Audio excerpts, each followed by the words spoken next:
De gira, opositores buscan apoyo de Estados Unidos para acuerdo de salvación nacional. Sentencia: Venezuela podrá recurrir a sanciones de la Unión Europea tras el fallo del tribunal. Víctimas del éxodo: más de 1 millón de niños en manos de terceras personas. Dispara índice de depresión, maltrato y abuso infantil. Sector industrial en ruinas. La construcción paralizada en 90% y crece el desempleo. Comenzamos.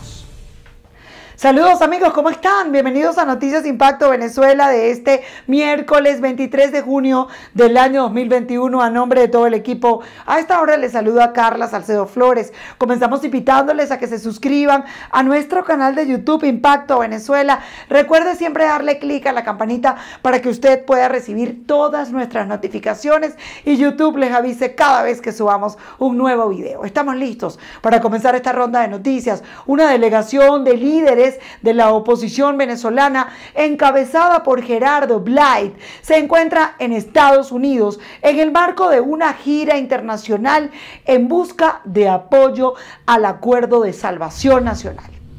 La información fue confirmada por un vocero de Seguridad Nacional de Estados Unidos a La Voz de América, al destacar que la Casa Blanca está complacida por la visita de los representantes de la oposición venezolana para discutir el progreso hacia negociaciones integrales y con plazos determinados.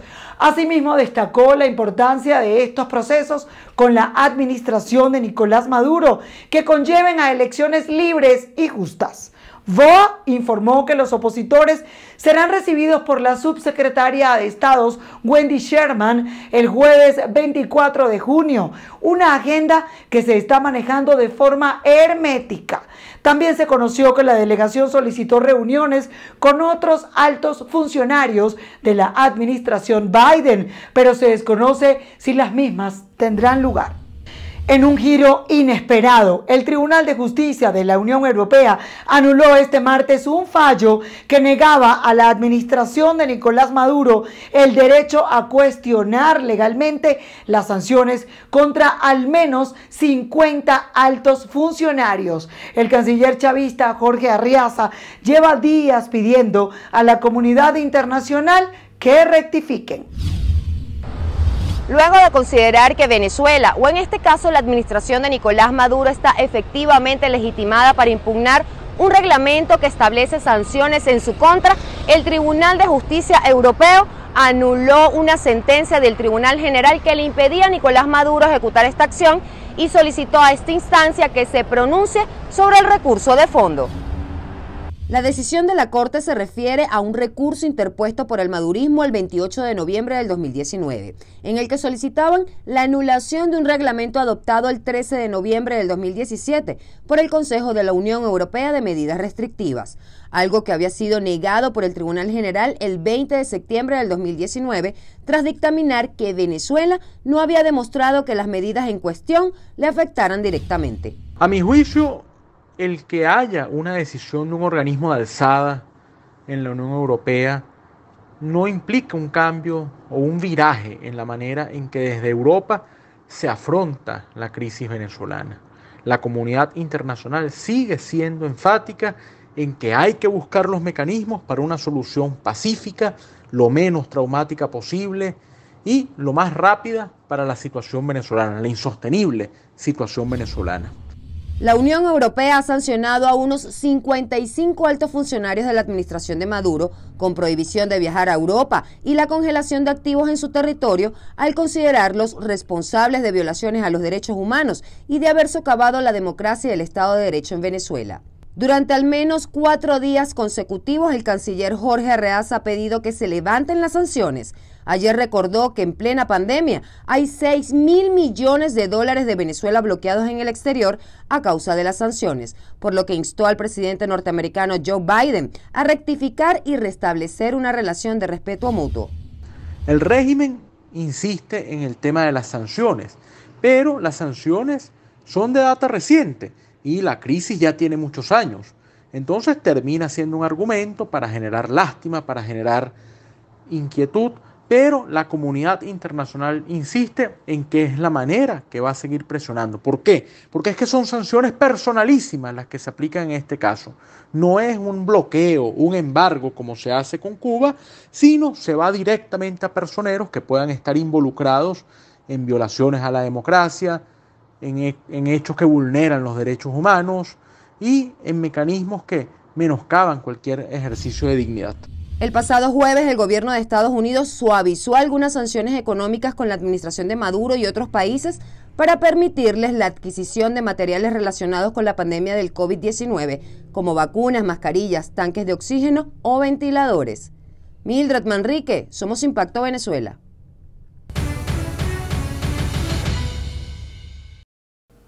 ¿Crees que este nuevo fallo del Tribunal de la Unión Europea sea una señal de que levantarán sanciones contra la administración de Maduro? Oiga bien esta triste información que vamos a compartir con ustedes. Una venezolana fue asesinada en Perú en circunstancias confusas durante una redada policial en Puerto Maldonado, una ciudad al sureste de ese país. Oliver Rodríguez nos cuenta los últimos detalles que se conocen de este lamentable suceso. Oliver. Según el jefe de la región policial de Madre de Dios, el hecho ocurrió en medio de una intervención a un grupo de 15 personas, a quienes fueron denunciados por los propios vecinos de incumplir el toque de queda en medio de música y exceso de alcohol en plena inmovilización social obligatoria, acción que por cierto fue dispuesta por el gobierno peruano a fin de evitar precisamente estas reuniones sociales a propósito del Día del Padre. La víctima mortal fue identificada como Joana Virginia Colmenares Hernández, de 26 años, oriunda del estado Yaracuy, quien recibió un impacto de proyectil en la cabeza. La joven fue trasladada al Hospital Santa Rosa de Puerto Maldonado, donde falleció. Se conoció que era madre de 2 niños a quienes dejan orfandad. Al parecer, el disparo fue perpetrado por error por uno de los funcionarios policiales que participaba en la acción. Sin embargo, las investigaciones siguen su cauce, pues en los videos se aprecia un forcejeo entre la pareja de la víctima y uno de los funcionarios policiales, quien finalmente es despojado de su arma de reglamento. La Fiscalía Penal ya ordenó las diligencias de ley y ya se encuentra investigando las circunstancias en las que se produjo la muerte de la joven. En tanto, otros 4 venezolanos y el policía propietario del arma de donde salió el disparo permanecen en calidad de detenidos mientras se realiza la prueba de absorción atómica. En Perú, Oliver Rodríguez, Somos Impacto Venezuela.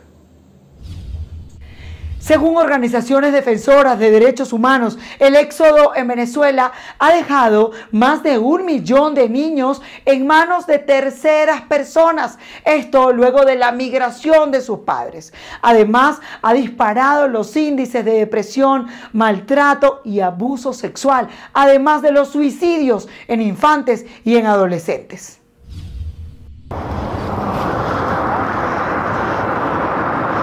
El duelo migratorio es una depresión que inicia cuando las personas emigran. Es un proceso que puede culminar en éxito o en patología, tanto para la persona que se va como para los familiares que deja. Porque el familiar que migra también sufre un duelo migratorio. Esa adaptación a un nuevo medio que tú puedes tener en tu fantasía va a ser muy sencilla y que va a volver a los 2 o 3 meses o dependiendo de la lejanía. Cada 6 meses termina convirtiéndose en eso, en una fantasía. Según ACNUR, hasta 2020, más de 5 millones de venezolanos emigraron a otros países, dejando atrás abuelos, hermanos, padres, y un gran porcentaje dejó a sus hijos en manos de familiares o amigos. Esto tiene un impacto en los niños si su entorno no es el más óptimo. Entonces, desde problemas sexológicos que se agudizan, problemas de conducta, problemas de adicciones, ¿sí? Sobre todo cuando un padre no está, o una madre y estás al cuidado de un abuelo, un tío. Y todo esto también favorece una serie de factores sexológicos anómalos, por ejemplo, el abuso sexual y otros factores. En Táchira se han detectado casos en que los infantes están al cuidado de terceros y son maltratados a tal punto que el sistema de protección actúa para reubicar a las víctimas en los centros de atención exclusiva. Es un procedimiento que lleva el Consejo de Protección. Tenemos 30 días hábiles para decidir. Es una medida de protección denominada abrigo, donde ellos van a una entidad de atención durante un cierto tiempo y luego los expedientes son remitidos al Tribunal de Protección, quien se encarga de dictar las medidas necesarias en el beneficio de los mismos. El suicidio infantil es un tema poco abordado en el país. Según el Observatorio Venezolano de Violencia, en 2019, 88 niños se suicidaron y en el primer semestre del 2020 lo hicieron 19. Esto enciende las alarmas, pues en el presente año la tendencia es al alza y urgen políticas que promuevan el bienestar mental de los más pequeños. En Táchira, Marina Eglot, somos Impacto Venezuela. En el estado Lara, una mujer que presuntamente pertenece a las filas del gobierno fue detenida por denunciar a las mafias que controlan las bombas de gasolina en donde se paga el combustible nada más y nada menos que en dólares. Esta es la estación de servicio en donde la mujer realizó la investigación sobre las mafias que venden los cupos, esto para surtir gasolina. Hoy en día, dirigentes políticos en la región centro-occidental del país exigen que ésta sea librada de todos los cargos que se le imputan. La detención la efectuaron supuestos funcionarios vestidos de civil. La mujer, al reportarse como desaparecida por redes sociales, apareció en un comando de la Guardia Nacional. Acto seguido, terminó con que fue presentada en tribunales y allí le otorgaron una medida cautelar en donde le prohíben el acercarse a estaciones de servicio. La detuvieron de manera extraña, que si no es por las redes sociales presumimos que todavía la compañera no estuviera ya en su casa, el maltrato que hubo psicológico y físico, sino que también le dieron una medida cautelar, una muchacha inocente, por haber denunciado quienes bachaqueaban allí. Tras este suceso acudimos hasta la estación de servicio en donde se denunció la situación.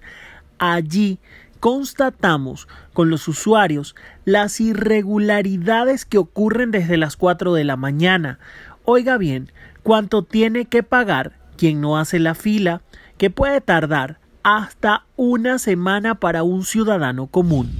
Ya yo tengo aquí desde el jueves y aquí hay una mafia muy grande que tienen los guardias, no sé, la gente de la bomba. Anoche, a partir de las 4 de la mañana empezaron a pasar VIP, cobrando $30 y resulta que pasaron de la cola, fueron 50 carros nada más de una gandola que trajeron ayer. Todos los días pasan, son 50, 100 carros cuando máximo. Estas son la cantidad de cédulas que recogen aquí a diario. En Venezuela solo se mantiene activa la refinería del estado Falcón. Allí se producen al menos 50.000 barriles de combustible para todo el territorio. Desde el Frente de Trabajadores Petroleros sostienen que la demanda en el país sobrepasa los 200.000 barriles. Asimismo, indicaron que con $200 millones el gobierno de Nicolás Maduro podría activar todas las refinerías para así producir gasolina y no depender de Irán. Vale acotar que el presidente de PDVSA, Tarek El Aizami, anunciaba que a finales de junio no habrían filas en estaciones de servicio. Sin embargo, la realidad al cierre del mes en las regiones es otra. Para Impacto Venezuela, Ramón Vélez. Continuamos con información de sucesos. Familiares de un detenido, identificado como Alexis Argenis Cabello, denunciaron que su muerte se produjo por la negligencia y negativa del CICPC de El Llanito de trasladarlo a un hospital a pesar del mal estado de salud que le afectaba.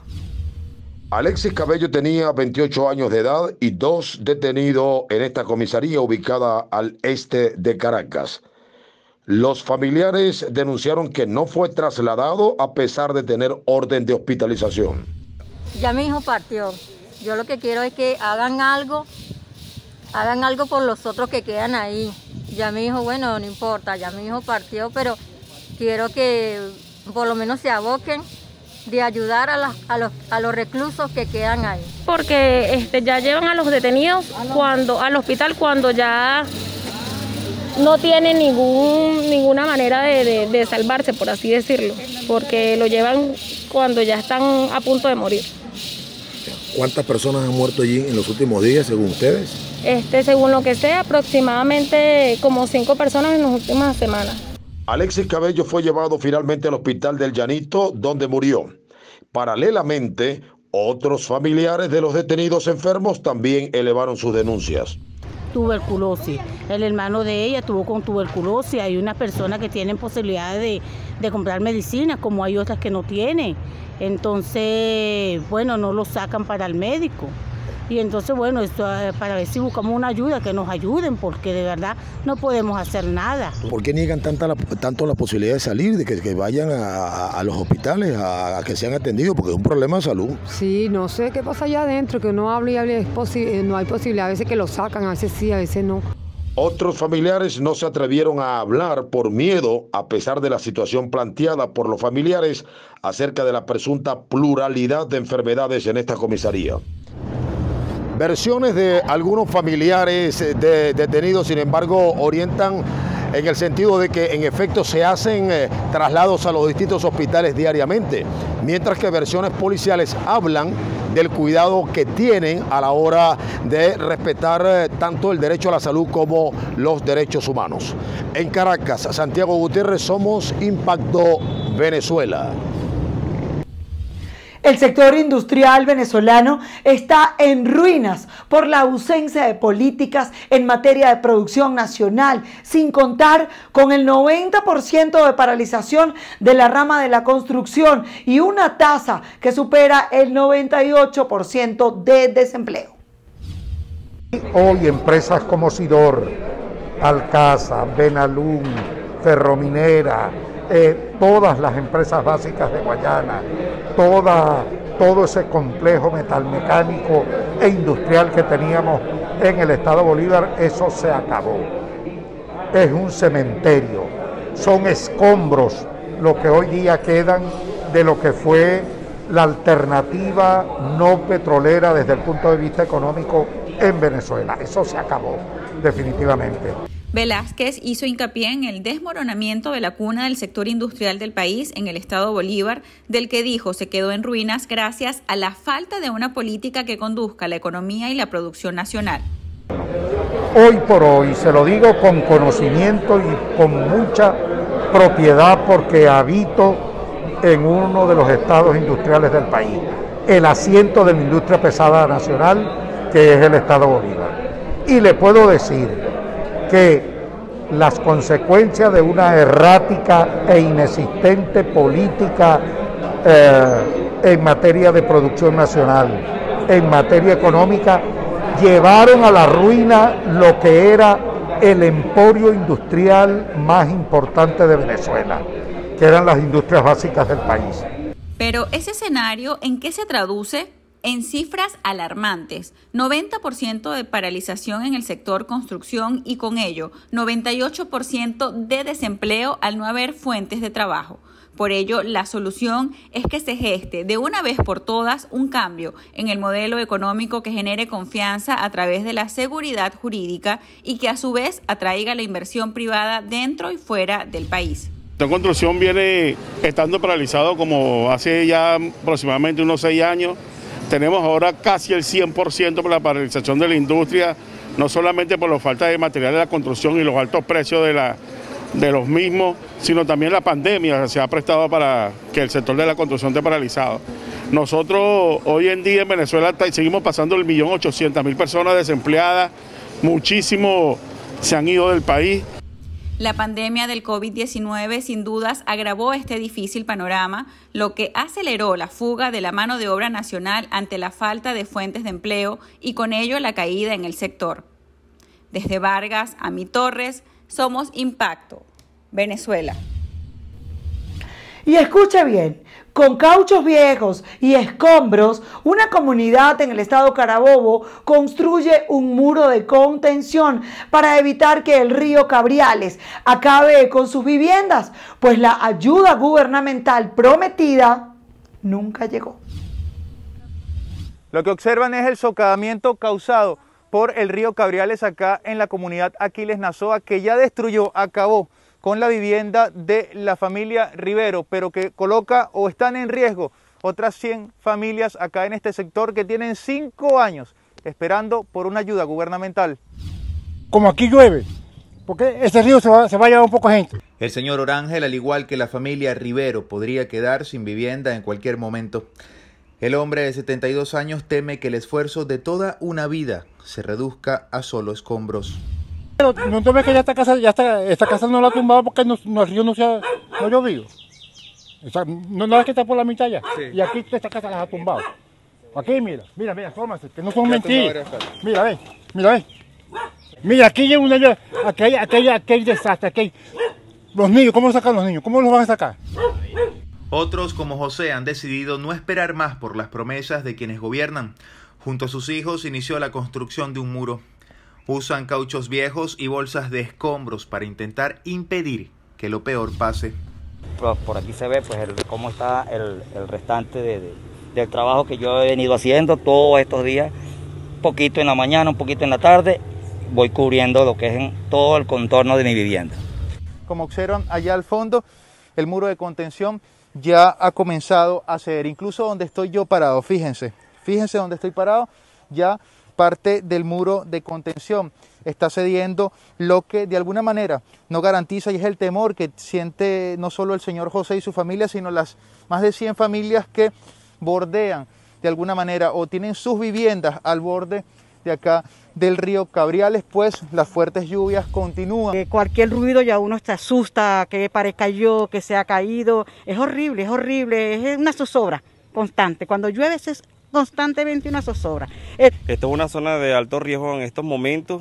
Se decidió cerrar la calle porque los niños son muy curiosos y los niños a veces no se pueden controlar. Entonces, imagínate un niño aquí, si ocurre un accidente, se desploma esto en ese momento, pues eso puede causar un accidente mucho más grave. La ayuda hasta ahora que han recibido estos vecinos viene por parte de empresas de construcción y de caucheras de la zona, quienes les proveen de los neumáticos usados, así como de los escombros para la construcción del muro de contención. Desde el estado Carabobo para Impacto Venezuela, Sandino, Ignacio Yaguare. Amigos, de esta manera le ponemos punto final a la ronda de noticias Impacto Venezuela. Gracias por habernos acompañado. Recuerden ingresar a nuestro portal en internet www.impactovenezuela.com. Que pasen todos un feliz día.